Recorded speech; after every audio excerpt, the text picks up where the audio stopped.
Okay, we're going to call a meeting to order. It's the meeting of July the 24th, and it's about 5 minutes after 1 p.m.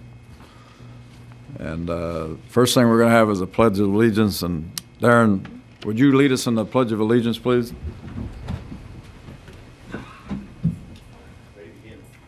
I pledge allegiance to the flag of the United States of America and to the republic for which it stands, one nation, under God, indivisible, with liberty and justice for all. Thank you, Darren.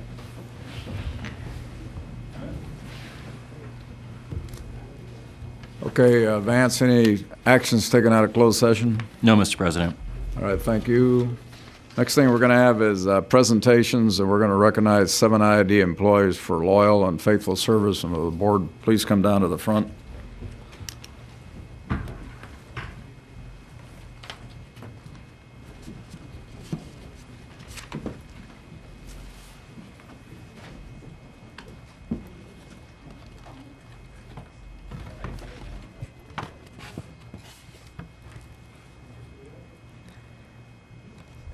We're going to be doing the presentations for the service awards. All service awards read the same except with the name and the years of service.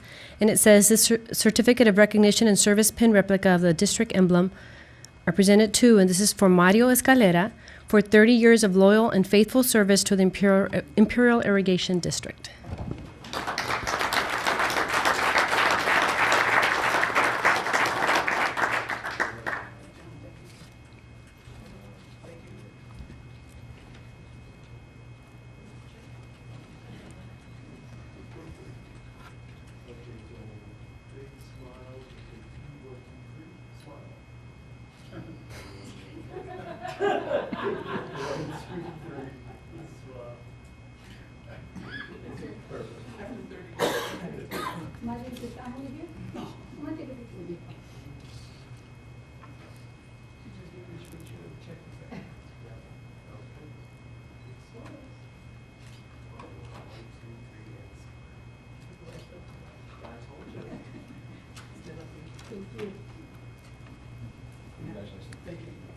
And for 35 years of service, Bertha Sanchez, Financial Service Assistant in the Finance Department.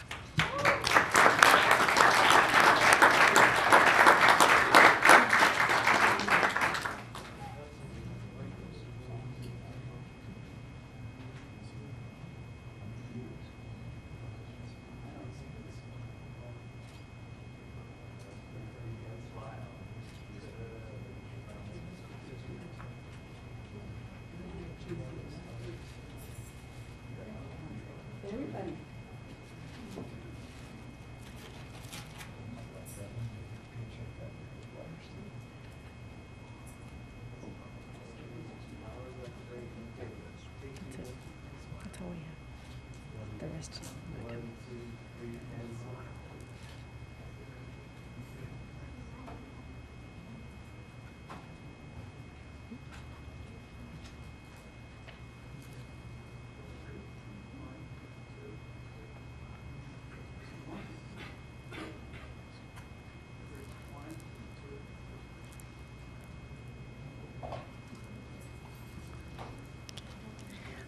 Is there anyone else here to receive a service award and I didn't call your name?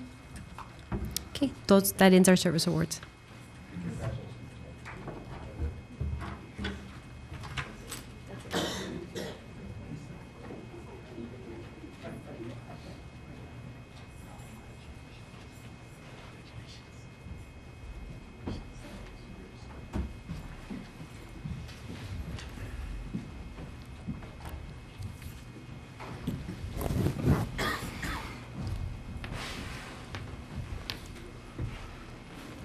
Okay, we're going to move on to the approval of the order and agenda items. Move to approve. Is there a second? I'll second. Okay, please vote. Thank you. We're going to move on to public comments. If anybody has any public comments, please step to the podium, state your name for the record. You have 5 minutes.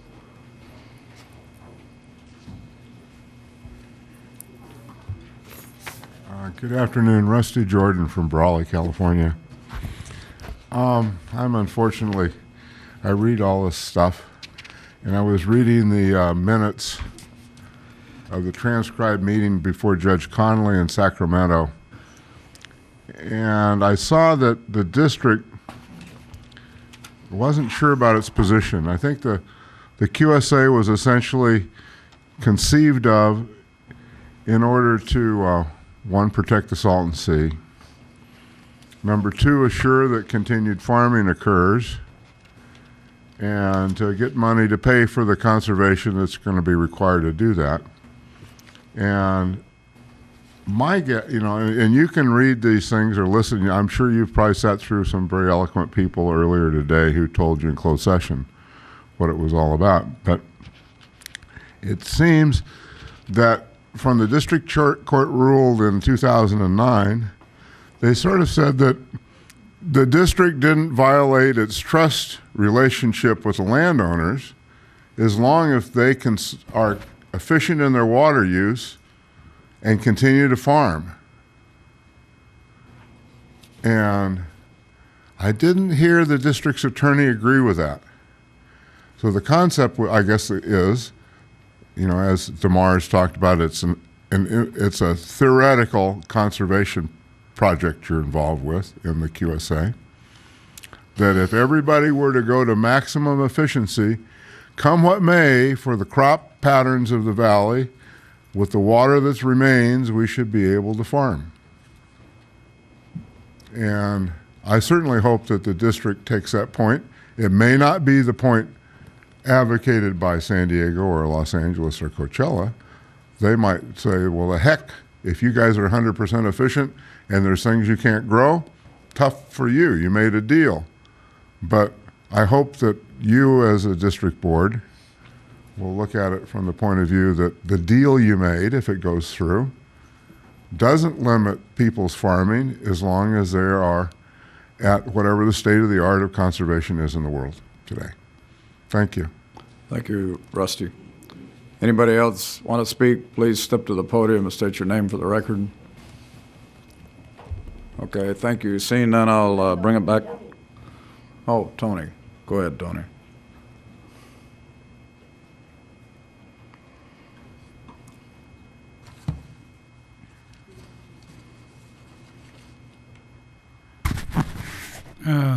Good afternoon. My name is Tony Ramos, El Centro resident. You know what Mr. Jordan just talked about? I think he's trying to also speak in favor of what's best for the IID and the ratepayers, you know. And I always say that on top of the board it is us who are your bosses. And usually, from what I've seen, you listen to us. But ironically, besides the QSA, the fallowing program, and allocation of water to the gate, you know, people are making money out of the water transfer. And I'm glad, Stella, that you never asked for the transfer. And I keep drumming and bringing back the same issues that people that voted for the transfer, like Bruce Kuhn, benefited from the transfer. He got over $200,000 in provider services that he said he wasn't getting no more. And other people that are running for office are getting some of those benefits too. A case in point, I got a Form 60 here. No, a Form 10, I'm sorry. It says a statement of organization, recipient committee. And Aaron Mayola was the one that I guess got this going on February 27th of this year. And ironically, it says here, the reason for doing this is to not necessarily to take out you and JP, Stella, but that's what it was for. Because you can see from the ads that they rendered that are misleading and a bunch of lies, that's what they're for. Instead of campaigning for Bruce and Benson, they're campaigning against you, and they don't want to know that Bruce and Steve Benson are stuck together and that they're for him. Why? I don't know. I mean, to me, that baffles me. Why a group would not say I'm for Benson and Mr. Kuhn, and they're saying that we're not with the Ivy First either.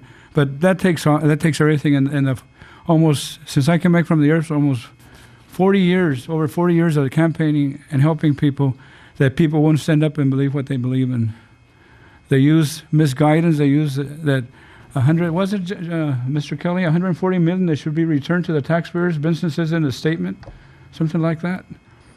Was that it? 140 million? That's if I can still count to 10, I think it was 140 million that you guys put away or over in charge of the ratepayers that you should return. If that was true, you guys would be behind jail, and so would I, because I'd follow you to do my time too, because I believe in you. And then you have people in this other form, the Form 460, which there's 35 members, giving money, $10,000, $5,000. I'm not going to mention the names right now because I can do that later. For the campaign to put you out of office. They raised over $170,000 and spent almost $80,000 on trying to do that. And then they're trying to tell the people, and I'll say this, the Mexican people, be with us, we're with you, and they're not with us. How can they be? We don't believe in judging people by misguidance or misbeliefs or false statements in the newspaper. You know, I don't believe in that. And I come here, and I'm going to come here every day until November, when this election is over, to pounce and defend myself against these people. And these people are in the audience. I'm telling you like it is. I'm not talking about family. I'm talking about political issues here. And to me, it's sad that they say I said that they're rich and greedy farmers. Well, they are. Yet they can call you guys a bunch of names, call JP Flip-Flopper, Stella, almost come close to calling her derogatory names. And because even when you read the newspaper, that's what it comes down to. It's almost derogatory what they're saying. And to me, they're not going to win because of that. People aren't going to believe them. And Mr. Hanks, I hope that this deal at 3 o'clock to provide transparency, I hope that everybody's on board on that. I hope that everybody's on board, and I hope that it's not, and I'm saying you are, or Mr. There is using that as a political ploy against your fellow members here to get them seated.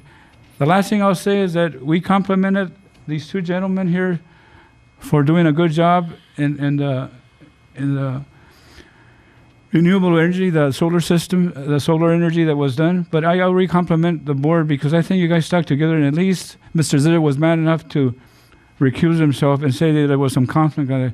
And I ask you to continue to work together. Don't use things that are going to come up at 3 o'clock to avoid what Stella and Mr. JP are doing. Thank you. Thank you, Mr. Ramos. Mr. Gonzalez. Oscar Gonzalez. I want to talk about Steve Benson, but more importantly, COLAP, Freedom First. I went to see the financial reports, and it was higher than that, Tony.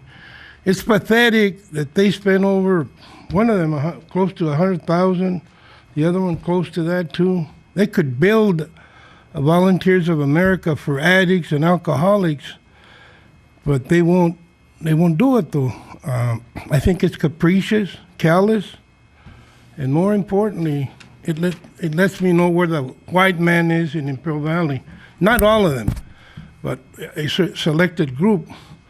And I think, I was talking to a member from Calexico who worked heavily for Mr. Benson, lives on Dual Street, and also one of the owners of KXO, said that Benson had said he's going to win in November because Mexicans are too lazy to vote.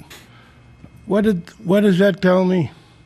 An educated guy, an engineer, prominent family, chastising and put our people down. We're Americans. We're probably more Americans than the white people. Mexico, I'm Yaqui and my mother is Cocopa. We're probably more American than white people that are Euro-Americans. But they've got the money in Imperial County, and so be it. You need money to make money. But when I see in the ultimate analysis the way they viciously attacked Estela and Mr. Menville, I used to think that Mexicans were divided, that we were the only, poor people are divided in Imperial Valley. But I see rich people viciously trying to knock Mr. Menville and Estela. You know, and it goes to show what kind of culture they have.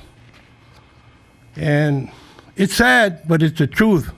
American people with high values, and they're prominent people in Brawley and in El Centro, businessmen.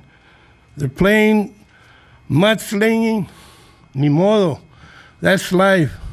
In the ultimate analysis, we're going to beat them in Calexico. Whoever takes Calexico is going to win this election. And I know Benson is not winning in Calexico.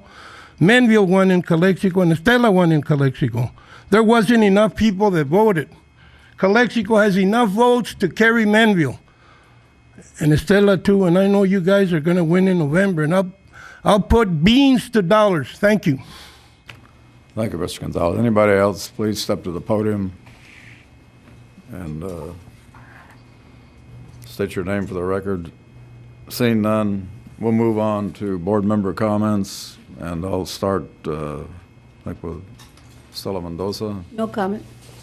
Okay, Mr. Desert.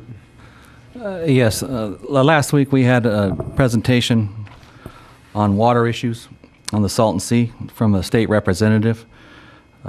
And in that discussion, we came to find out that that particular representative of that department at the state didn't have the exact kind of numbers and financial reporting that many of us on the board and in the community are asking for. Specifically, they referenced the Department of Fish and Game as being the agency that should be contacted over these fiscal issues regarding the Salton Sea. And they stated an individual named Kent Nelson as a good contact there. And I'm making a request to the general manager to put that on a future agenda to invite Mr. Nelson down for the same kind of a Salton Sea QSA presentation. Okay, thank you, Mr. Desert. Director Hanks. Yes, I'd ask that on the next board meeting that we have a report on how well the online auction went with the surplus materials. And also, I would ask for a copy of the transcripts of the status conference that was before Judge Connolly. I'm not sure the part that Mr. Jordan referred to, but if that could be highlighted or something. We'll get a hold of that for you.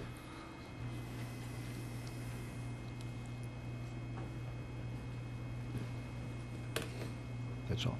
Okay, thank you. I just had a couple of comments. Last Thursday, I attended with Antonio Ortega, Broward County Environmental Justice Enforcement Task Force meeting that was held in El Centro, and we were asked to come because they had some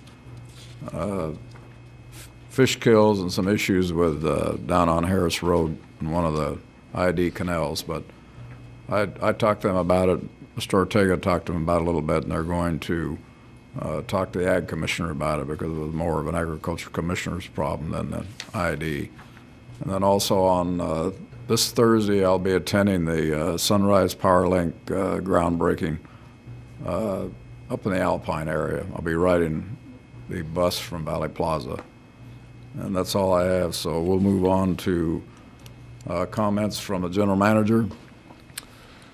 Yes, President Menville, members of the board, just for clarification, Director Desert, I think it was Kent Nelson who presented last week, and you'd like us to speak with Kim Nichols from Fish and Game. Yeah, whoever, I put the question to him, and I'm sorry I wrote that down incorrectly. And So, then, yeah, Kim Nichols from the Department of Fish and Game. And then with the board's indulgence, I would just like to report that during your April 17th meeting, when you acted on an updated comprehensive procurement and bidding policy, at that time there were a number of safeguards that were imposed onto that policy, one of which was the establishment of an oversight committee. This morning I did meet with that oversight committee because one of the other facets of the revision that I suggested be made a part of the policy is that a greater weighting be assigned to low cost. And I've become aware of an RFP that went through the process. It was presented to the Oversight Committee, and there were sufficient problems in the process that I have tasked that committee with standardizing and making a formal recommendation that a threshold of 40% be assigned to the low cost, and that MWAs and the management responsibility that goes along with it, as well as some technical writing tutorials, be provided to our staff in as much as the discipline that's going to be required of them under this new regime of low cost warrants that. So we'll be back to you in the next several weeks with a formal recommendation. As you say, call it a threshold of 40 units or 40%. So it's being set as a minimum, that cost will receive a minimum of 40% or 40 points. Well, what we're finding is that the selection committee is still granting itself too much discretion in setting in assigning the proper weight to low cost. And it's clear to me that the board is most interested in low cost, that it's also interested in value, but that when value trumps low cost, you want that to be the exception to the rule rather than standard operating procedure. So once again, when you say the threshold 40, that would be the new minimum. Actually, the low cost could be valued at a higher pointage or higher percentage than 40, or is it going to be standardized at 40? Well, based on the discussions we had this morning, we're seeing a range anywhere from 20 to 40. And it seems to me that 40 ought to be the standard across the board. Yeah, I looked at that also, and I think the range I saw was 30 to 50. So yeah, I agree. The 40 sounds more accurate. Okay. All I have. All right, thank you. Vance, you have anything? No comments, Mr. President. Okay, thank you very much. We'll move on to the consent. Is there a motion? Anybody have anything to pull on the consent? If not, somebody please Move make. to approve. Is there a second? Okay, please vote. Okay, thank you. We're going to now move into the informational items, which is number 6 on page 10, the Water Department General Matters. Mr. Silva? Yes, Mr. President, board members, our current projection of our overrun for this year is at 160,000 acre feet. It's been coming down a couple thousand acre feet a day, so we're hoping that it keeps coming down now that we've got our fallowing program going. So we'll watch that, report back to you. Also this evening, General Manager Mr. Kelly, myself, and Director Hanks are going to be at the Calipatria City Council meeting regarding the flooding that occurred up there in the Calipat area. I will also be attending the city council meeting. Thank you. That's all I've got, Mr. President. Okay, any questions for Mr. Silva? Okay, thank you. We'll move on to item number 7, which is the Bureau of Reclamation's notification of payback obligations for 2011. Tina? Hi, Tina Shields, Water Department. I am of the understanding there were some questions on this letter we received from the Bureau, so I was just going to quickly summarize it and then respond to any inquiries. We did receive the letter that's in your board agenda a couple weeks ago, and what that is the formal notification from Reclamation quantifying the overrun from 2011 based on the final decree accounting that was published May 15th and is available on the Bureau's website.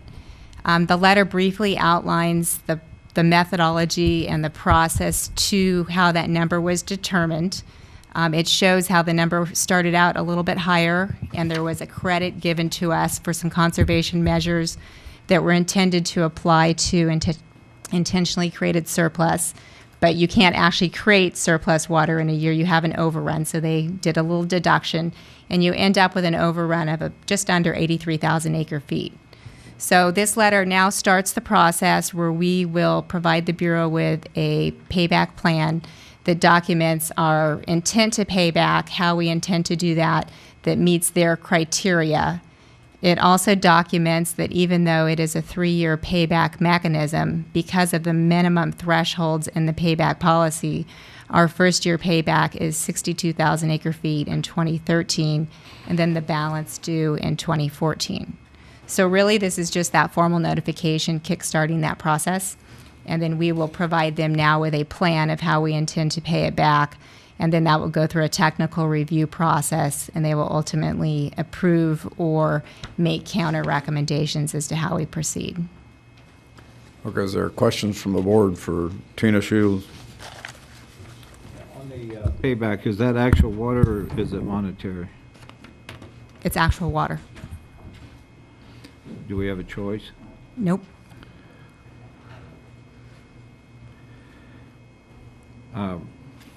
On the overrun, did that trigger additional pricing to the industry?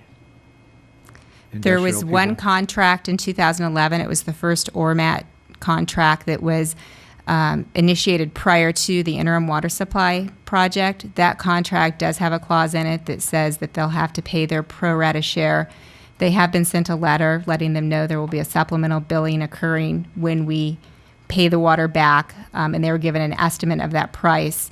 I intend to send them another letter soon documenting the current price, but letting them know that the contracts for fallowing or whatever mechanism will not occur until next year, and we'll get back to them. So that is the only industrial supplier that would have that supplemental payment. Well, was the overrun attributed to growing up crops? I'm sorry, I didn't hear you. Was it attributed to growing up crops, the overrun? We will be telling the Bureau that. They've asked us to explain why the overrun occurred. We will be explaining that it's agricultural commodity pricing and acreage as well as weather conditions. We didn't transfer water that had been conserved, wasn't part of that? Not in that final number. There is a little bit of a dispute over whether the under conservation in 2011 is classified as an overrun or whether that's just pushed forward. That is why there's a lot of small print on the letter that documents that is a matter under dispute and discussion by the agencies. It's essentially to be resolved in the future. Should that number change and that shortfall in actual conservation in 2011 be deemed an overrun as the policy which was originally designed, at least in IID's perspective, the overrun number will increase, but that number will have been paid back already because of the fallowing that occurred under contract. So there's no net change. It's more of an accounting issue as to what number goes in what box. What's the chance for overrun next year? I'm sorry. What's the chance of an overrun next year?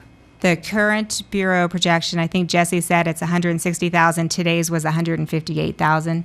So I expect we'll see that number decrease as the fallowing numbers become more apparent. When we do the annual water order, we prorate the monthly distribution of volumes based on historical numbers. So if January is a month that historically we've used 5% of the volume, that's how we break it down. When the order was submitted, we assumed there's a uniform fallowing program. That certainly was not the case this year. The fallowing program in the second half of this year is approximately 85% of the acreage as opposed to 15% in the first half of the year. So I would anticipate those numbers would decrease. However, there's so many other factors with weather and ag pricing and cropped acreage. You know, it's hard to be perfect on that. Is this going to push us into an SDI? We will have to run those numbers and see. Ultimately, it's a board decision based on the calculation methodology. I would be surprised because the methodology looks backwards and you still have those large underrun years from the prior 2 years. I think it'll be closer. If I had to guess, I'd predict no, it doesn't say that, but ultimately we'll have to run the numbers and see, and then the board will have to make a call as to that recommendation or what decision they'd like to do. Tina, the amount of acre feet that are in dispute from under conservation, is that 33,736? No, 16,722. That was water that was transferred or scheduled to be transferred in 2011. It was under contract in the 11-12 following program, but it would not have physically been created until the January through June 2012 timeframe. Okay, and then the other amount of water that's in dispute is the early mitigation release to the Salton Sea. That's 46,546? Right, that's back from 2010, so that's a footnote that's carried forward. So that if they have a decision on that and it goes against the ID, that could be also be considered then overrun when that decision's made? I don't know that they'll call it an overrun at that point in time. It'll be some sort of obligation. Yeah. In these footnotes, it says in 2010, ID conserved 33,736 acre feet of Colorado River water, which was transferred to San Diego County. That number, 33,736, is that in dispute? No, that is the provisional yield from the 11-12 fallowing program. So no, that was just, at the time the numbers were quantified, you take the fallowing program, divide by 2. Those numbers we really don't finalize until after the following year because there's loss factors that you can't calculate until the year has ended. So those are the actual quantified numbers that we... Those provisional numbers that we provided. Transferred. Right. And so in the 16,722 is on top of that, or is it included? It's one half of that. It's one half of that. Okay, any further questions from the board for Tina before do you have anything? Mr. Morgan?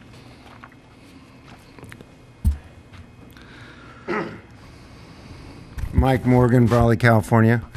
I know you guys don't like to remember what you've paid for and what you've done for the benefit of your beneficiaries, but if you go back to Dr. Hanneman's report, it was formulated because you have an obligation under the Water Code to allocate your water. If you transfer water, that way your irrigators know what they're going to be left with. You paid Hanneman over $1 million on that. Then you paid Dr. Eckhart probably over $1 million over 2 or 3 years to come up with a way to decide if you were going to go over your allocation. You've been over your allocation 2 years in a row. If Tina's right, and it's because of commodity prices, you're going to go over your allocation 3 years in a row. The impact of this valley of you guys cavalierly running past your 3.1 million feet is millions of dollars in payback water. I believe the Bureau asked for a reply from the district as of July 23rd. I don't know if we've replied to the Bureau or not. But the tens of millions of dollars you're squandering and the more acreage you fallow as you squander that money is because you haven't allocated your resources. If you allocate your resources, which is the law, you can't go over.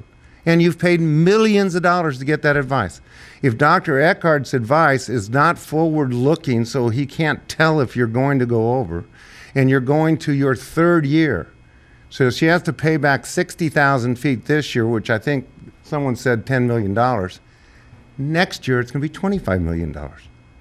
And you're going to do that to your ratepayers and your beneficiaries because you're not following the law or the advice of your high-paid consultants. Thank you. Thank you, Mr. Morgan. Anybody else want to speak to this subject? Okay, Tina, you have anything else? Tina, Okay. I've got a question for her. In the SDI year, do we not have a, whether you want to call it an allocation or appropriation, is there not one during an SDI year? In an SDI year, you would take that annual water availability and prorate it over the acreage. Yes. So, I mean, is that not the same thing that Mr. Morgan's talking about? It's not an annual every year. It's on a yearly basis you make that decision. So yes. Well, if what he's saying is correct, and we're looking at a 3rd year of overruns, you know, we're just kicking the can down the road to where we reach a point where we're going to have to conserve more water than what the valley could probably afford. 2011 was an overrun. As it stands right now, that's the projection. We'll have to see as we close in on December whether that number is constant or decreases. So that would be your second year of an overrun. You do have an overrun account that is good for 10% of your entitlement. So we have the ability to overrun up to 310,000. But certainly as you approach multiple years, you may want to rethink how you move forward for future years. So we'll have to see as we work towards basically paying off this debt of water. But at the same time, the amount of water that we transfer goes up. So the payback on the river, the overruns increases, and the amount of water we have to transfer goes up. The transfer water should not be affecting your water use because it's conserved water. But you do have an increased conservation obligation, No, yes. I'm talking about the impacts to this valley. Correct. Okay, any other questions for Tina? Okay, Tina, thank you very much. We're going to move on to item number 8. It's update on Water Conservation Advisory Board activities. And Mr. Kalin will be making the presentation, and he has, I think, Mr. Abadi with him and Mr. Brundy. Al Kalin, Westmoreland. Good afternoon. I'm going to want to update you this afternoon on what the Water Conservation Advisory Board has been doing the last couple of months. Since spring, we've been very busy working with 2 subcommittees. One is the fallowing subcommittee, was started in February. Made up of 4 WCAB members and 2 IID staff. I want to thank all of those for all the work they put in. There was numerous hours involved, and we came up with some proposals that we passed at the last WCAB meeting, and I have those resolutions to give you in a few minutes. The other project we were working on, the subcommittee, was the on-farm conservation subcommittee, trying to figure out how to get as much enrollment as we can in that program.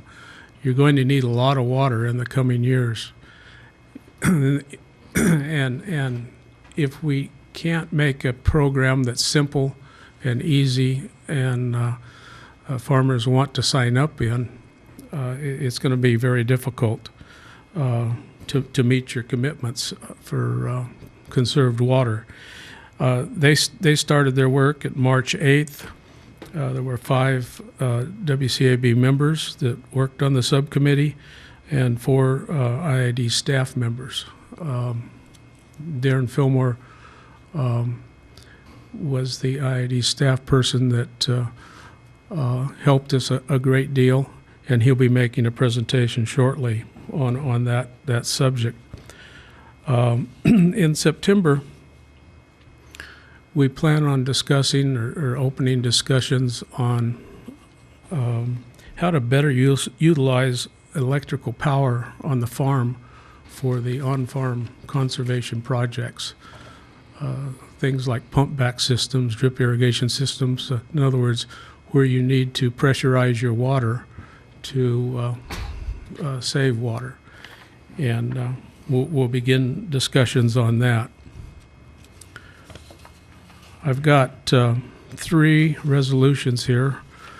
First one is the Water Conservation Advisory Board Resolution number 2012-05, whereas the Board of Directors of Imperial Irrigation District has appointed a Water Conservation Advisory Board to assist in recognizing matters relating to water problems, and whereas the Water Conservation Advisory Board has adopted bylaws with the approval of the Imperial Irrigation District, and whereas a motion was made by member Mr. Larry Gilbert and seconded by member Mr. Tom Bundy, it reads, allow the mid-year following program, July 1, 2012 to June 30, 2013. Add the 2013 calendar year following program, current year 2013, with a maximum sign-up of 100,000 acre-feet. Allow participants to remain in the program 2 of 4 years Do not allow a 6-month time frame or early sign-ups. Allow 2-year sign-ups, and they recommend a $125 acre-foot payment. Be it further resolved that this resolution was hereby passed and adopted the 12th day of July, 2012. This is the current fallowing program that you're moving into right now. Second resolution, number 2012-3, whereas the Board of Directors Imperial Irrigation District has appointed a Water Conservation Advisory Board to assist in recognizing matters relating to water problems, and whereas the Water Conservation Advisory Board has adopted bylaws with approval of Imperial Irrigation District, and whereas a motion was made by the member Mr. Mark McBroom and seconded by member Mr. Kevin Grizzle to move forward with ideology of the on-farm water conservation contracts that the WCAB On-Farm Committee has been working on, but limit the long-term contract to 10 years, not the length of the QSA. Be it further resolved that this resolution was hereby passed and adopted this 12th day of July, 2012. The final resolution, 2012-04, whereas the Board of Directors of Imperial Irrigation District has adopted Water Conservation Advisory Board, appointed a Water Conservation Advisory Board to assist in recognizing matters relating to water problems, whereas the Water Conservation Advisory Board has adopted bylaws with the approval of the Imperial Irrigation District, and whereas a motion was made by member Mr. Mark McBroom and seconded by member Mr. Jim Abadi to continue moving forward with the new fallowing plan presented by the WCAB Fallowing Subcommittee. Admittedly, the plan needs some revising and further discussion. However, the inclusion of the farm unit philosophy is desirable. Be it further resolved that this resolution was hereby passed and adopted the 12th day of July, 2012.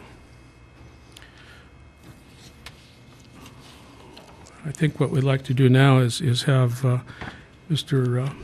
Jim Abadi and Mr. Tom Brundy give you a presentation on the WCAB fallowing program proposal, followed by a presentation by Darren Fillmore on the on-farm conservation project. Thank you. Good afternoon. Afternoon. The program we're going to talk about, the fallowing program, is a farm unit-based program. This program will allow all landlords to participate equally. It will build a good relationship between tenants, landowners, and the IID. It will also minimize the impact on farmers, farm service providers, and jobs lost.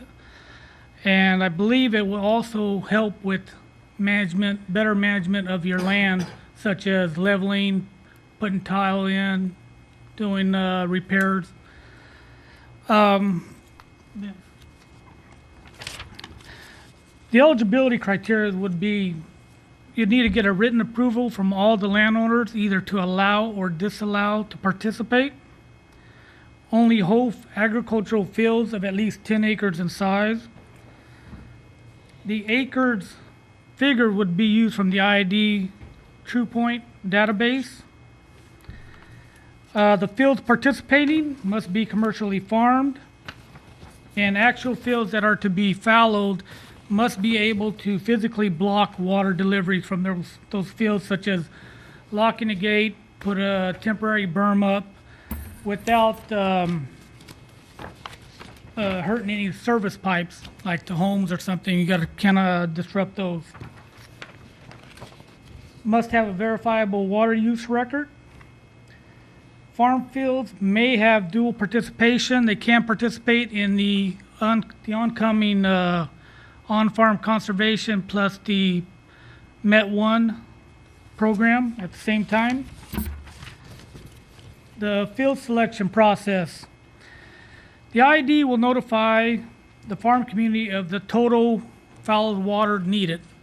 And at the same time, the farm unit manager will present their fallowing farm unit. A farm unit will not necessarily equal the same acres of a fallowing farm unit. Some landlords may elect not to participate, so therefore the acreage could be different. And then after that, the IID will notify the following farm unit manager of its requirement, of its farm unit fallowed water requirement.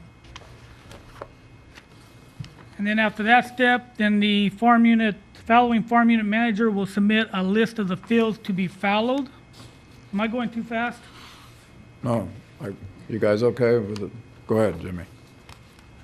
And then the list of fields to be fallowed and also the authorization form between the landowner. The approval or disapproval will be sent in at the same time. Then after that, the IID will prepare and finalize the contracts. Then selecting and getting the baseline for the fields will be used a 10-year rolling average. You throw out the high and low. Some fields' history may need to be adjusted due to clerical error. Then no water trending will be used in this one. Water history for each of the fields that are fallowed will be made whole on that year it's fallowed by its assigned portion. In other words, if a field had a 7 acre foot history, for that year it is fallowed, a 7 would be placed in that year, so it would be made whole.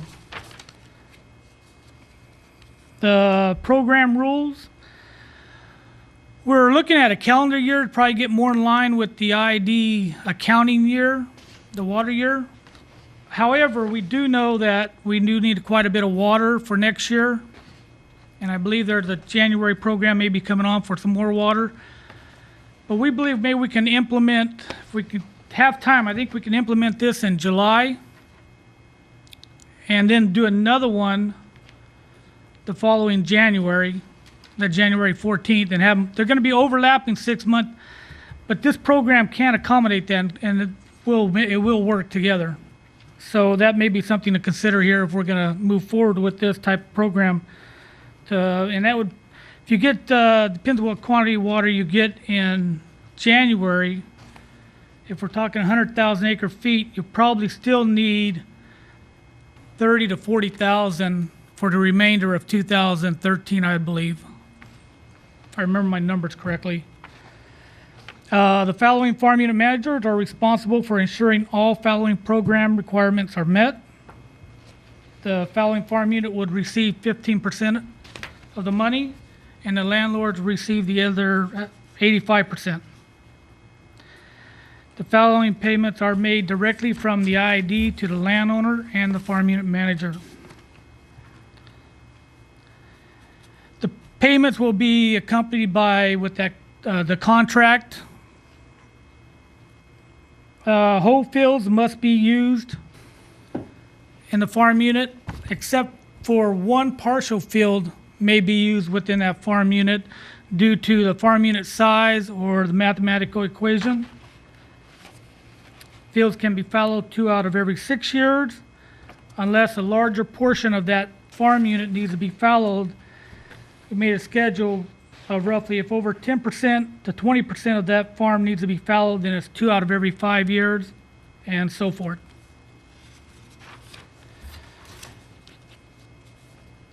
The following program payments will be based on full conserved water yield. The price determined by you guys, the IID board. WCAB's recommendation is to be equated, equivalent to the on-farm program conserved water rate. If we were to go with the calendar year program, we put the payment schedule dates, which would be April 30th, August 31st, November 30th, and square up would be done February 28th. And the following participants would need to provide, I don't think this is correct, the W-2 or W-9. I believe they need to supply their tax ID, which can all be added to the authorization form, or any other tax form they may need to provide. I'm not sure exactly what that. Tina, just may want to elaborate on that. Put you on the spot. Yeah, I don't know which form it is. Greg could probably answer. But as a part of the fallowing program, they have to submit their taxpayer identification number because we're issuing a check, and it all has to be recorded appropriately. So we would just need that same information. And then also the dust mitigation quarterly reports. Fields with an outstanding water availability charge or delivery payment delinquencies are not eligible to participate. I think it's your regulation number 11. IID will retain and perform administrative oversight. In no way does participating in this following program relinquishes any rights of any person, individual, or entity, such as property, water, etc. IID staff will recommend dust mitigation BMPs and lock the field gates at the start of the following program. If the gates cannot be locked, then the farm unit manager, following farm unit manager, must physically block without interrupting any kind of other service pipes and deal with any other remaining issues.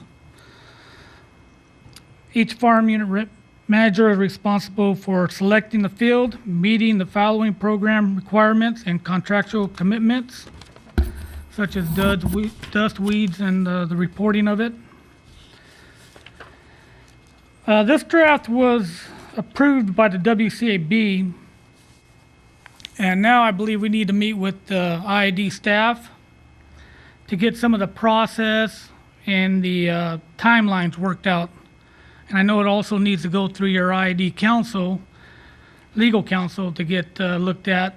But I think it's a good program. To me, it's a very fair program. It distributes everything out equally, or giving everybody the opportunity to participate equally. I believe once we get some of that stuff done, we can have numerous workshops to educate the farm community and landowners. Some of the absentee landowners, we may have to address that in some kind of letter form. We have not put that together yet, though. Any questions? Any questions for Mr. Rabati from the board? Mr. Hank, Director Hank? I think it's a good start, Mr. Rabati. Thank you. There's some issues there that you alluded to, and I'd like to see you guys go ahead and work with it and bring it forward. Our goal is to work through August on it and hopefully take something back to WCAB at the September meeting and get an approval of a final document and bring it back to you guys. We all know that tenant farmers have taken a beating in the following programs. Plus, I think there's probably some issues here as far as in the split, who's 85-15, who's accountable. Some of those things need to be addressed if there's a dispute. Well, we came up with the 15% from the UC Davis study. I mean, the farm unit manager will be responsible for pretty much everything on that property. Landlords are just going to be absentee.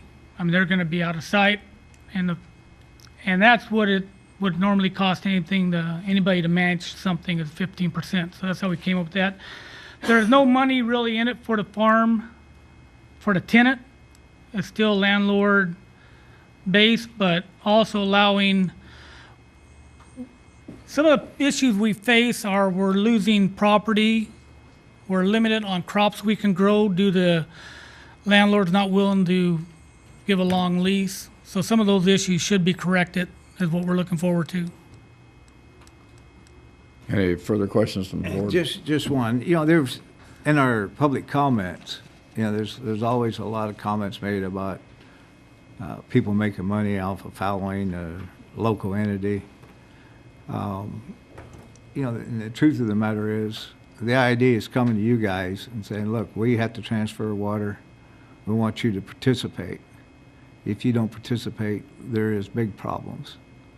So, it's, they're shoving the blame at the wrong guy. The guys that take payments in the local entity, they would much rather be out there harvesting 100% of the field, and instead of participating in the following. So when the comments are made, well, people are making money off it. Well, the fact is they're losing money.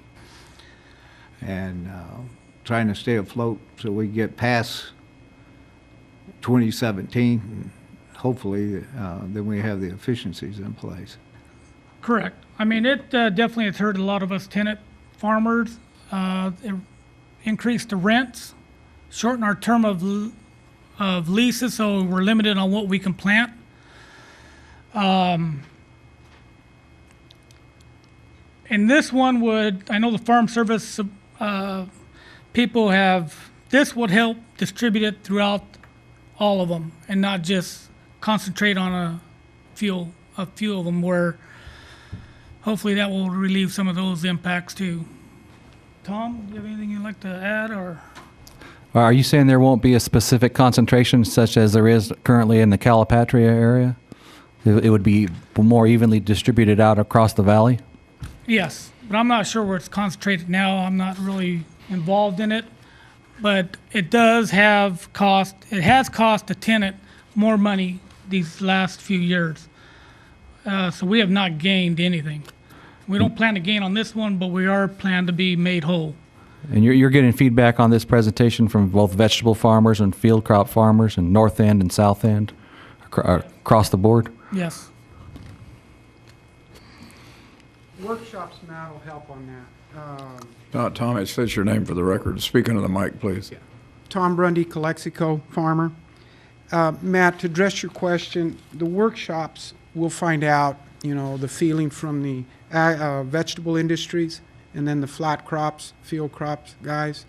But this is to bring unity again. I mean, to unite the district, the landowner, and the tenant instead of competition.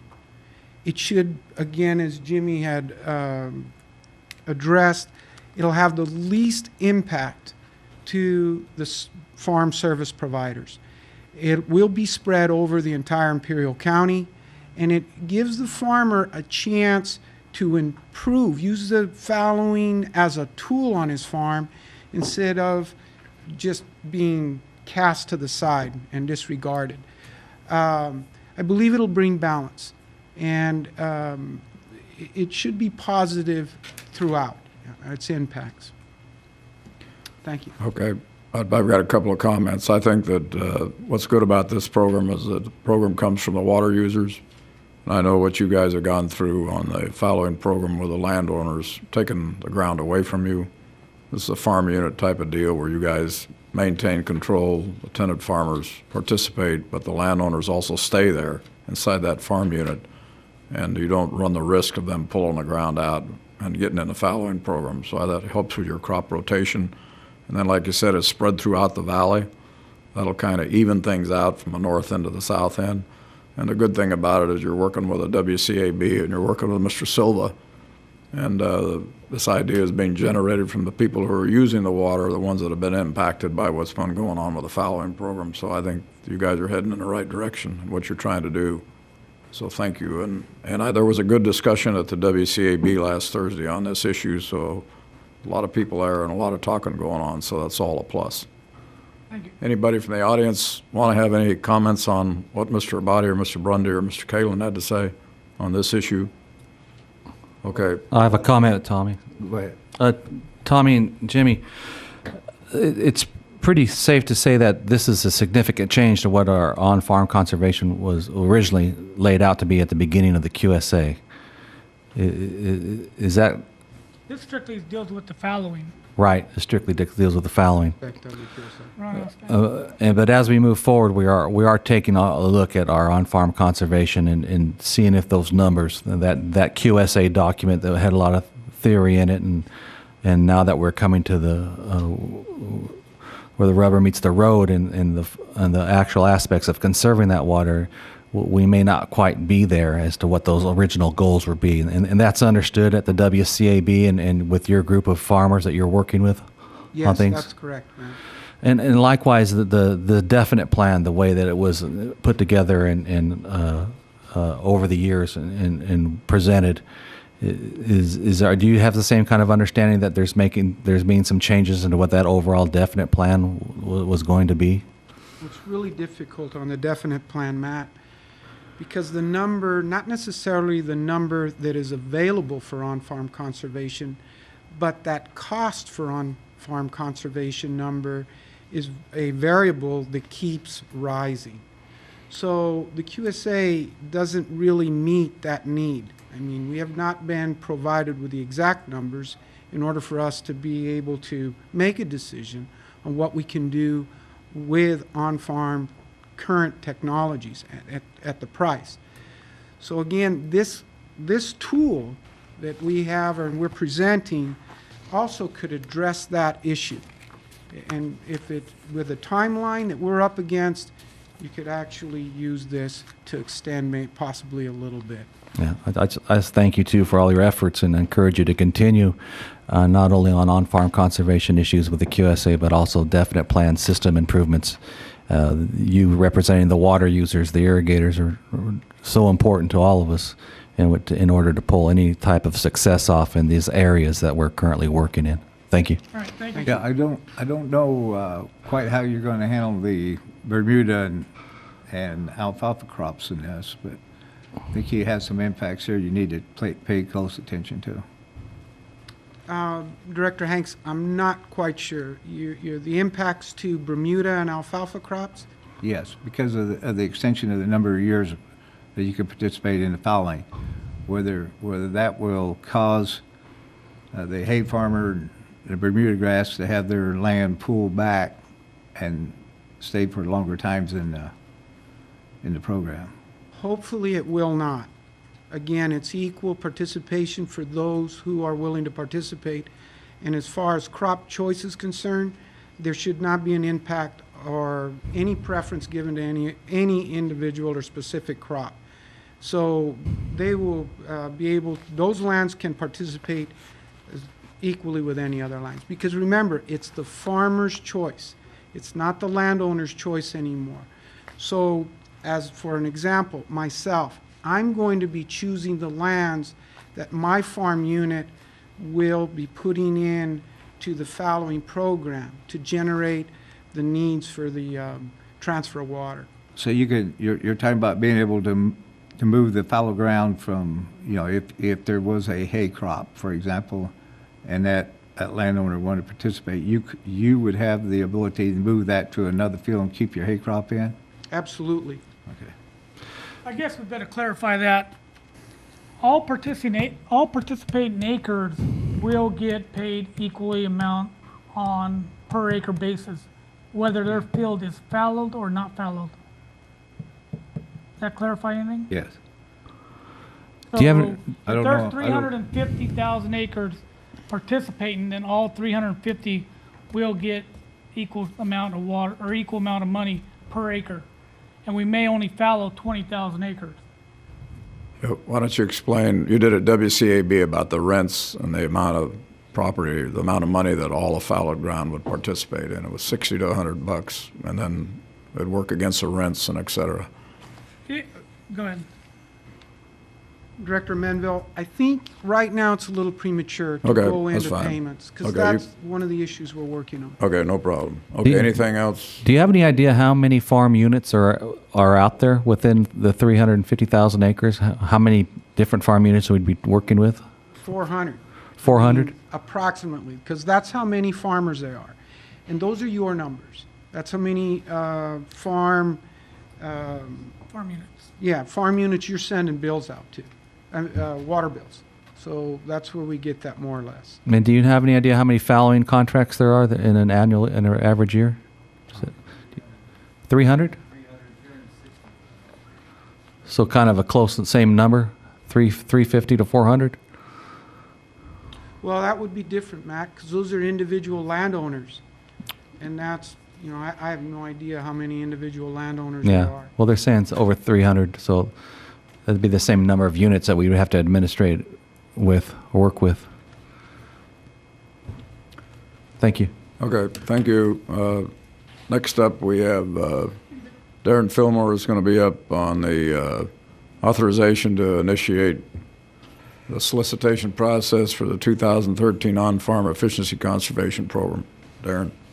Good afternoon, directors, managers. I'm Darren Fillmore. I work in the water department on mostly water conservation projects. I'm going to talk today about something that I'm particularly passionate about, and that's efficient irrigation. That's what the On-Farm Conservation Program is all about here. Make this thing work. Very good. The reason we're doing this, the primary objectives of the On-Farm Conservation Program are to fulfill our QSA requirements and to achieve IID's goals. Now, a guiding principle that IID, to my understanding, fought for in the negotiation of the QSA and in the implementation and planning for these programs has been to improve water use efficiency. In other words, to maintain the amount of agricultural output and the vibrancy of our agricultural economy, and at the same time, use less water. And in order to do that, a goal we have is to keep as much money from this program as possible available for those activities, those conservation activities, and attempt to minimize administrative burden. We talk about the QSA obligations. One of the primary ones, at least relating to conservation projects, is that ramp-up schedule. Now, when I say ramp-up schedule, I assume that in everybody's mind there's an image conjuring like is in mine of a bar graph that's been presented in this room a dozen times with the increasing volumes over the years that we've committed to transfer through efficiency and through fallowing. Up until 2012, we started efficiency conservation in 2008, and in 2012, our commitment was 21,000 acre feet. That takes a big jump in 2013 to 46,000, and that takes it beyond the realm of what we can do with our current conservation programs. So we need to add some further efficiency conservation. And the goal that the Water Department has identified for 2013 is 10 to 16,000 acre feet. We'll take more if we can get it, if the funds are there and if the cooperation with the community is there. A little bit about how this program came to be and where we're at today. Certainly a lot of folks in this room will remember the definite plan and the series of workshops that were presented here as that was being prepared. That went before the Water Conservation Advisory Board for a couple of years in meetings talking about both system and on-farm conservation. And the consultants and staff that worked hard on that worked with local on-farm technical advisors, with folks in the WCAB to try to tailor this program to the people who are going to use it, and took recommendations from those folks and tried to adapt the program to it. We've started that again recently in the spring of this year, as was mentioned earlier, with 5 meetings with WCAB and 9 or 10 with an on-farm subcommittee meeting, or subcommittee, excuse me. And as Mr. Kalin mentioned, there was a motion from the WCAB to unanimously support a program that has 3 prongs, and that's the 3 things I'd like to talk about a little bit more here. The key concepts of the program, and the next couple of slides talk about the things that are in common among the 3 parallel tracks of this program. Voluntary incentive-based program, and the incentive is a per acre payment to grow a crop with less water. And we'll switch up those next 2 bullets a little bit. The participants or applicants would propose delivered water reduction. In other words, the amount of water they'll conserve. They'll propose a term, how long they'd like to do that, the measure that they're proposing to conserve by, and a cropping plan that, of course, will be flexible. And then that conservation amount that they're proposing would be relative to a baseline. And the baseline, of course, is something that has garnered a lot of attention. It's really one of the most important parts of the program. How much water would this field have used absent conservation versus what do we project it will use with a conservation measure? And the way that's proposed to be calculated now is based on a 10-year history, crop and field specific, based on the records the district has.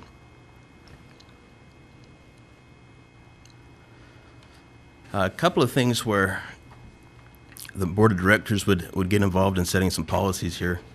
the payment rate, something that's been discussed here already today, and also a tolerance amount. The tolerance allows a participant to under-conserve or over-conserve based on that conservation amount they agreed to within a certain percentage, and still get paid for their over-conservation and paid appropriately for any amount they may under-conserve. And the rate that's been discussed, well, in the 2006 and 7 meetings with the definite plan, it was a $250 per acre foot number that was being discussed. I just kind of future valued that to $285 per acre foot. That's maybe a starting point to discuss here, but we can discuss that further. That last bullet is something that was recommended by the WCAB, and that is a technical review committee.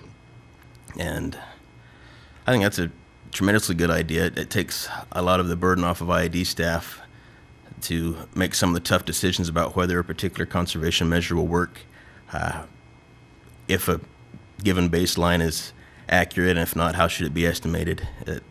And that committee would have local growers on it, an outside consultant and an interested party, and some IAD people. And if somebody comes up with a crazy idea to conserve, they'd have to stand before a committee of their peers to explain what they're trying to do.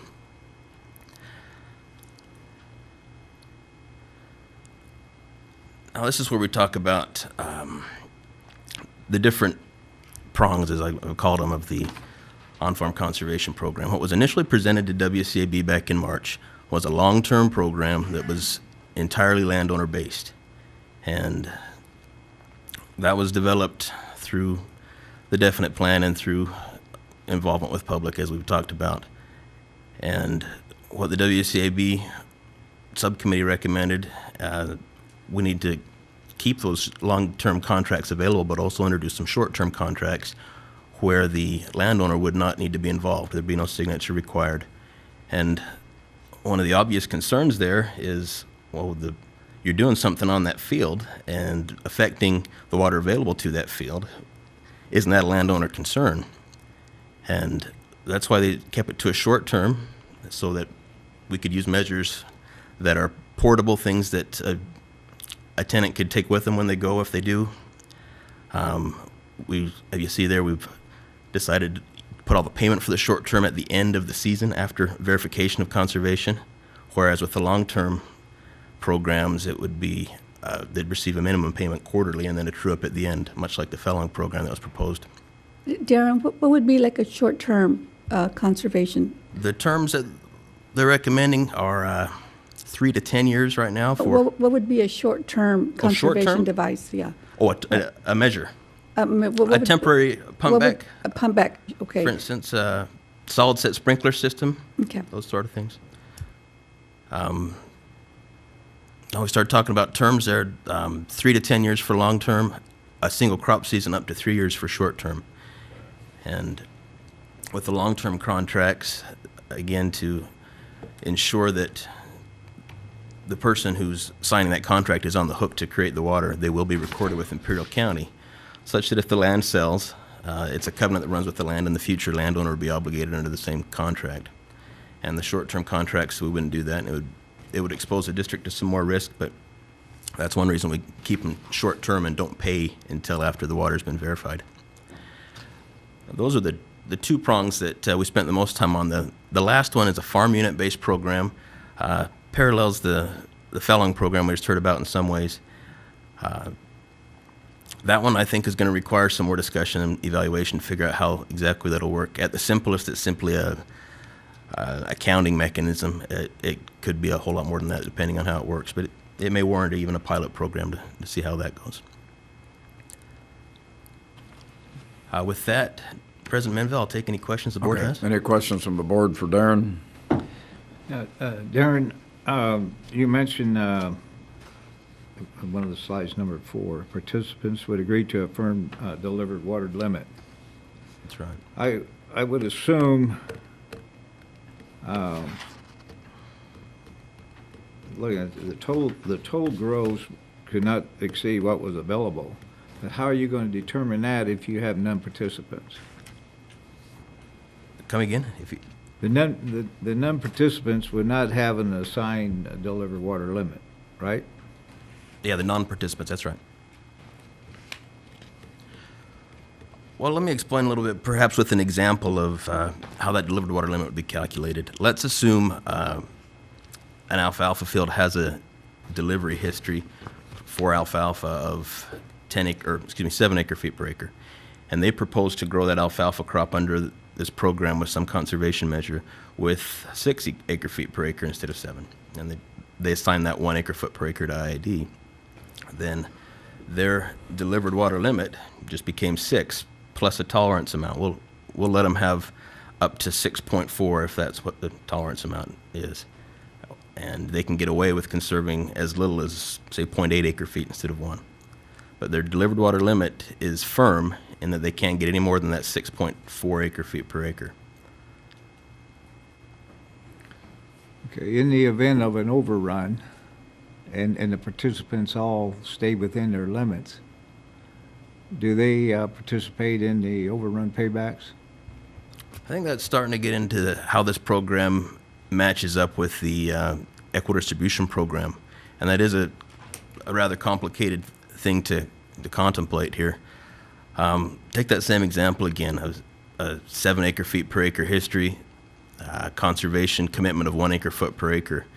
And suppose then that there's an EDP, equitable distribution program, that allocates that field 5 acre feet per acre. Well, he's agreed to grow his alfalfa with 6 acre feet per acre, but he didn't get 6. In fact, he's agreed to give the district 1. So of his 5 acre feet per acre he had, the district would take their 1, he'd be left with 4. But he needs 6. So he has to go find 2 more acre feet to finish his crop.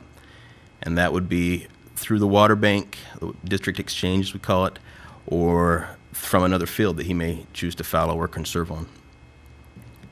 So the question you're asking about how is the responsibility for payback distributed among the participants or any of the water users, I think is one that may not have been addressed in the equitable distribution program. I'd have to review that to be sure, but the way I understand it now, that's something that all growers share equally, and it isn't assigned to one particular grower who caused the overrun.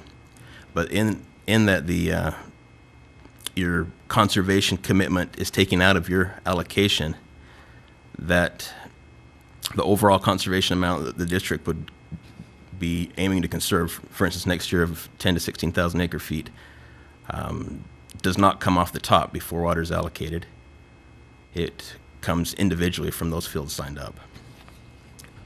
Do you anticipate that there will have to be some contractual changes in the QSA to accommodate this? I'm aware that the contracts as they stand now specifically say landowner contracts. So the short-term contracts may require some sort of a waiver with San Diego. I'm not sure of the history of that. It may be an IID's. Well, yeah, I don't want. Let me put it this way, okay? I'm more concerned of us not being able to meet the transfer, and the damage that would do. Okay, so Understood. From that standpoint, I'd like to see as much flexibility as possible. Understood. To be able to conserve that water. But from a personal standpoint, I put a higher priority on efficiencies. Understood. Okay. Yeah, the short-term versus long-term thing is rather trivial compared to the issue you're talking about there, and that is, can we do this? Is there enough money in it? Is this the right program to incentivize enough participation? And what we heard from DeMars and others who support his report, that the definite plan is theoretical, is true. Everything's theoretical until we put something in practice. So until we try this and put it in practice, my answer to your question is I don't know. We'll have to try and see. Okay. The short-term contracts that don't require the landlord's signature, if that gets us into an area where the contract, the lease is expiring during the 3-year contract, we'll still be able to handle that without the landlord's signature? Right.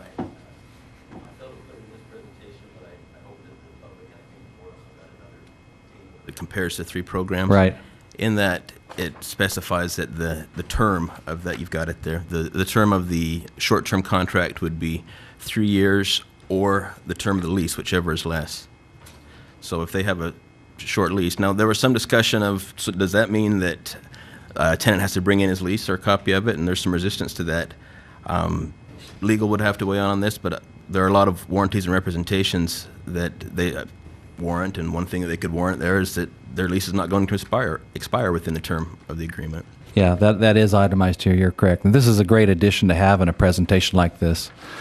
Finally, the legal part of the property, verifying that the conserved water that is going to be there in case the property changes ownership.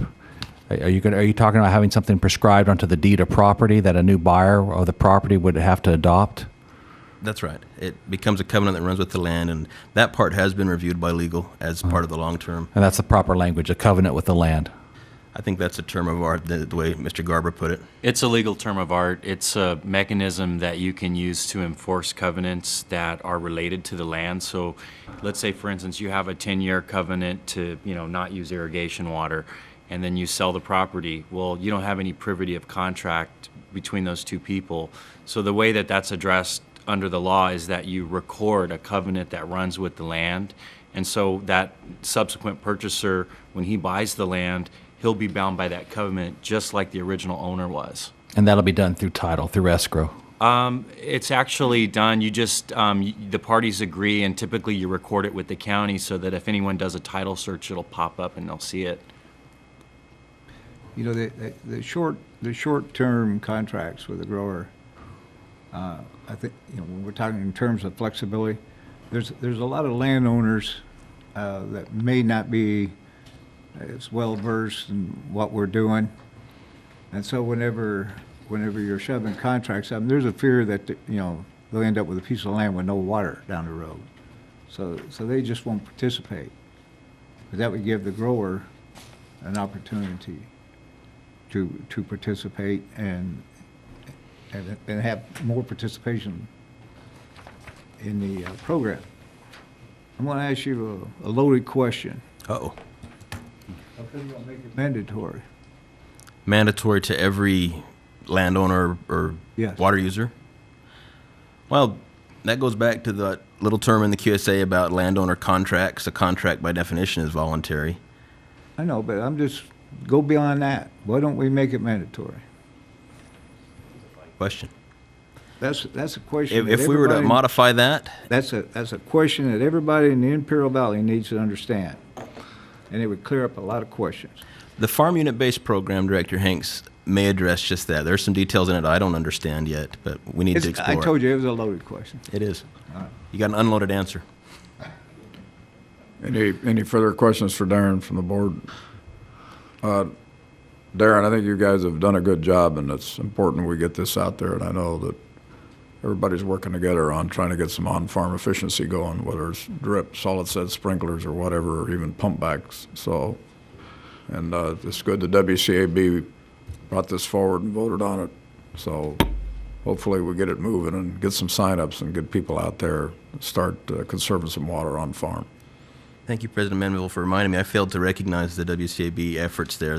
I put the word efforts in the slide because it was a lot of effort. We had 9 meetings that were 2.5 hours, and there were 5 or 6 guys who came every week and volunteered. And I mean, all they were offered was a cold glass of water and an invitation to the next meeting.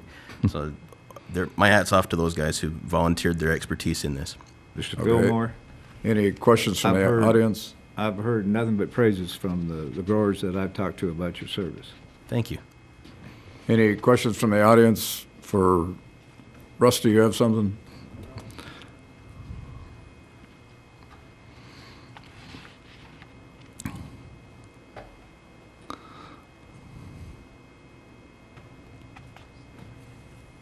Rusty Jordan Brawley. I assume that water use efficiency follows a bell curve of some sort, with the most efficient and least efficient people, and most of the people falling in the middle. Is your program going to reward the least efficient for conservation the most, and reward the most efficient the least, the way you've structured it? So the person that has built the poorest water history over the last 10 years because they're the most efficient users of water will receive the least incentive where the people who have been wasting water will receive the most? Is that the way that I see this program? Now, that's a loaded question. Yeah, that's actually a very good question because it's one that's been asked repeatedly, like the one about mandatory participation. These are issues that we need to resolve. Now, to answer your question, Mr. Jordan, the baseline that we're proposing does essentially do that. The target of conservation are those fields where there's a lot of inefficiency.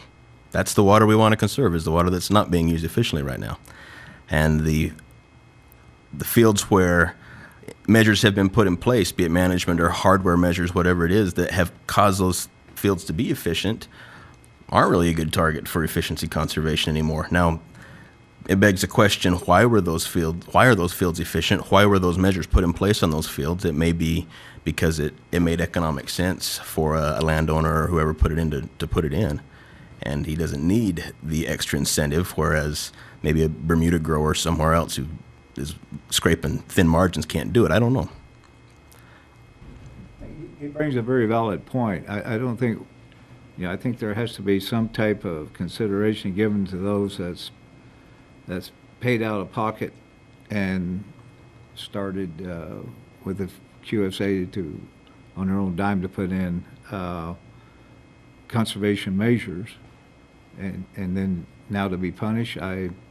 There's got to be some type of benching for that. That's a question I put specifically to the subcommittee, and their response was essentially to punt that to the technical review committee, which actually I think is a pretty good response because it allows us to review on a case-by-case basis.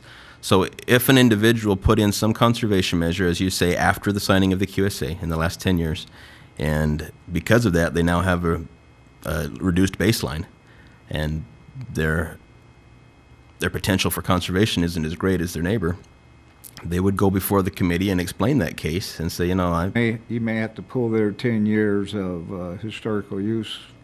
Yeah, put it back in. If we can estimate that center pivot or whatever you're using caused you to conserve 2 acre-feet per acre, you put the 2 back on, or whatever this committee recommends. That's the beauty of the committee, is it's not my decision. Somebody else gets to weigh in on it and provide some expertise. Well, I'm glad you guys get to worry about it. Yeah. Dr. Mendoza? No, never. No? Okay. Any further comments? Okay, Darren. Thank you very much. Thank you. Keep up the good work. Will do. We're going to move on to item number 10, Energy Department General Matters. Mario or Carl, you have anything? President Minville, I've asked these gentlemen to let me report to you. As you know, last week I named both of them as deputy energy managers with the proviso that IID is not a company. I think both of them exemplify the description of company men. And at this meeting today, I want to share with the board, as I will the rest of the organization, following the meeting, the delegation of duties between them. The functional reporting relationships have been delegated between operations under Mr. Escalera and strategic planning under Mr. Stills. Mr. Escalera will head up operations and infrastructure, as he now does, administration, generation, transmission engineering, and telecommunications. Mr. Stills, in turn, will be responsible for regulatory affairs and compliance, interconnection and transmission contracts, business improvement services, system operations, resource planning and trading, transmission planning, transmission expansion development, and system planning. An organizational chart that reflects these changes will be attached to a memo that I'll be circulating following this meeting. Okay, any questions for Mr. Kelly? Okay. Mr. Kelly, what kind of direct reporting will you be getting from anyone else other than Mr. Escalera or Mr. Stills? Well, the SOC remains a direct report to the general manager, in as much as it's a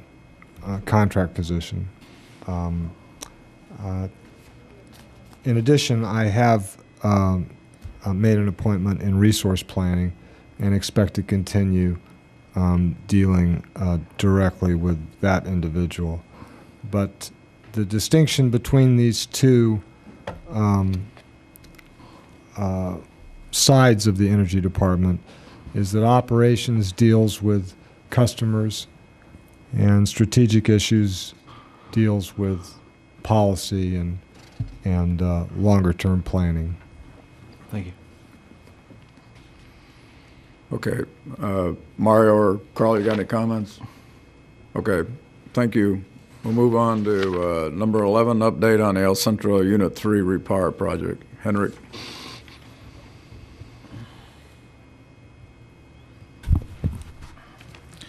Henrik Olstowski, Assistant Manager, Energy. Yeah, today I'm just going to give a quick update on El Centro Unit 3 repower project. The current status is IID and ARB are continuing to discuss an amendment as an outcropping of the gas turbine generator 32 failure. I guess as I reported last week, we had come to an agreement on the with Siemens on an agreement based on that same failure. We're still negotiating with Siemens, but that hasn't impacted the progress being made on out in the field to get that unit back in service. Project punch list work is ongoing. The project team is dealing with a specific item from an analytical perspective, and that's the nozzle loading on the condenser of the Unit 30 steam turbine. We don't believe that'll have any impact to the commercial operation date, which is still planned for September this year. The damaged gas turbine generator 32 core has left the site and is in transit back to its final destination, which is Finspång, Sweden. The Siemens team that was sent to the site to remove the old turbine core and install the new turbine core has completed their work and has turned over the Unit 32 to the commissioning team, the Siemens commissioning team, who's kicked off cold commissioning of the gas turbine generator.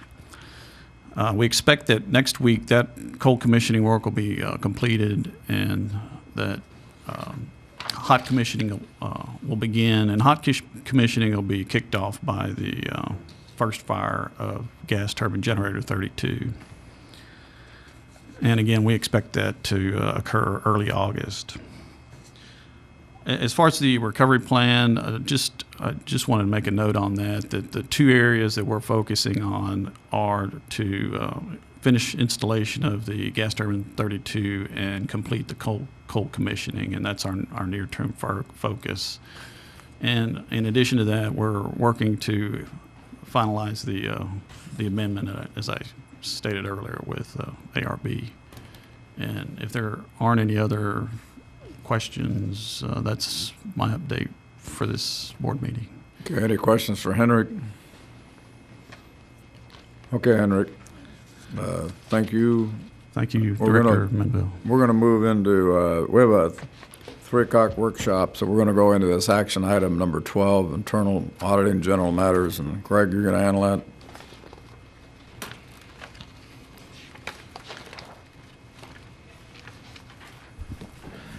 Yes, good afternoon. Chief Internal Auditor Betty Vorviano was called away today, so she asked me to stand in for her at this meeting.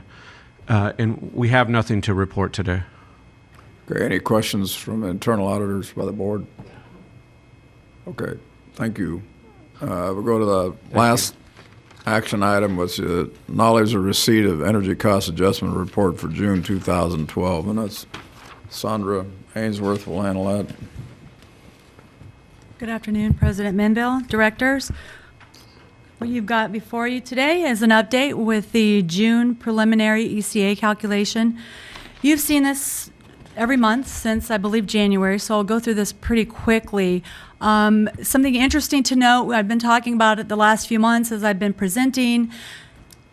The renewables are starting to ramp up, and as of July, we'll have 121 megawatts of renewable energy resources online. So we are seeing those renewable costs come up. For the month of June, we actually incurred more than we had budgeted because we are paying catch up, as we had spoken, as I had mentioned in the last presentation. So we believe that we'll be on target with budget for the year for the renewables. So for the month of June, we have an under collection of $1.3 million. And what that does is that brings us to a cumulative over collection of $9.8 million for 2012. And that reduces the cumulative over collection from, it was 49 million last month, 49.2 million, and that reduces the total to $47.9 million. Are there any questions? Any questions for Sandra? Is any of that affected by the Unit 3 plant? Some of it is replacement power. Any further questions for Sandra? Sandra, as we continue to move forward in the year, in the summertime being our heaviest load time for power, we'll most likely see further under collections of our ECA. Is that correct? That is correct. The CFO is bringing an ECA update to the board on August 7th, I believe it is, and that will show what we project to happen, but we are showing declining balance for over the next few months of the ECA over collection. And as you stated earlier, with this has primarily to do with the renewables, the 125 some megawatts right now of renewables that are kicking in. That is correct. And is there a plan in the future to look at our rate structure for a separate category to track our renewables? We actually have already implemented a separate billing component on the customer's bills. That began in the month of June. A few cycles did not that did not hit a few of the billing cycles for the customers, but in July, all of the customers will be seeing that component. So we are already breaking that down, and in the calculation that you see before you, let me see where that's at. Here on page 3, that is actually called out on a separate line, the ECA, renewable ECA per kWh, the 106. Mm-hmm. So yes, we have broken that out. At their next board meeting, could you guys bring a 2-slide presentation showing what an old power bill looked like and what the new power bill will look like? Sure. You want that as part of my presentation, or Yeah. as part of the other? Okay, we'll take care of that. Just something easy, just to show how we've changed the look of it, so the board can fully understand how we're tracking that now. We'll do that. Thank you. On this under collection, that will be paid for out of the ECA over collection. How will that be shown on the billing? Will it be in the form of a credit? Well, at this current time, we've got the 324 ECA in place. So depending on the direction that the board gives at the August 7th board meeting, that will have to be determined. Okay. Questions? Okay, any further questions for Sandra? If the under collection ran for a year, that would be equivalent to about a half cent on your power bill. I think it's, the 47 million is a little closer to a cent, I believe. Yeah, but I'm talking about for this 1,600. month. What was that? I'm just talking about the over collection. I'm not talking about the total impact. I'm talking about the over collection. For the month of June or the cumulative? The 9 million? The 1.3 million. If you multiply that times 12, you come out about 17 million. It's probably a little less than half a cent.